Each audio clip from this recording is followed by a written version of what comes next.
Your brand new iPhone deserves the best protection, and the iLune 3-pack screen protector plus 3-pack camera lens protector has you covered. Don't take risks with your iPhone. Click the link in the video description to shop now on Amazon. Welcome to Electro Drive News. I'm your host, and today we're exploring a topic that's been making headlines: electric vehicles, or EVs, and whether they're truly better for the planet than their gasoline-powered counterparts.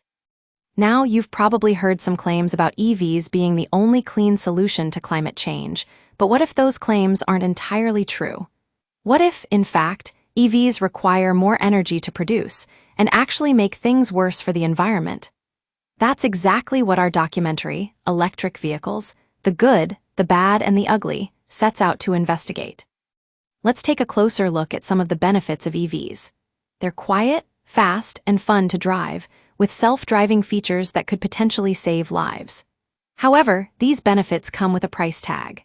An EV compared to a gas-powered car of similar size may be more expensive up front, and there are concerns about driving range, as well as the availability of charging stations for long drives.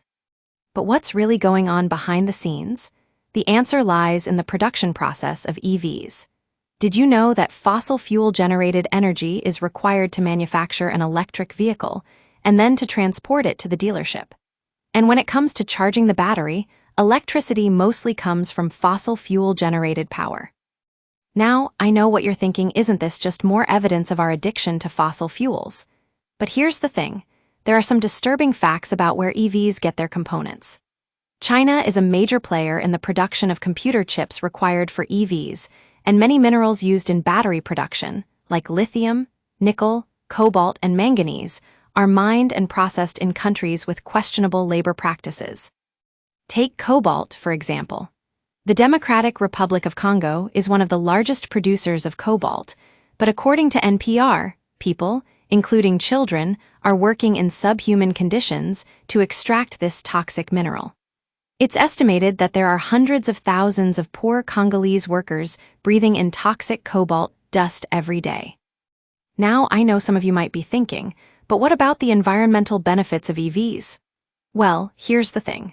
Scientists and media outlets have convinced us that climate change is an existential threat, but is it really?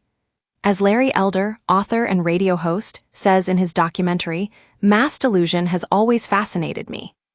Scientists, media people, politicians, academics have convinced the average person that our climate is in peril, but I just intuitively am skeptical about that. So, what can we do? Well, for starters, let's demand more transparency and accountability from EV manufacturers.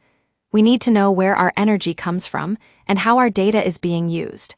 And most importantly, let's not be fooled by the greenwashing of companies trying to cash in on the EV craze. That's all for today's episode of Electro Drive News. Thanks for tuning in, and we'll see you next time.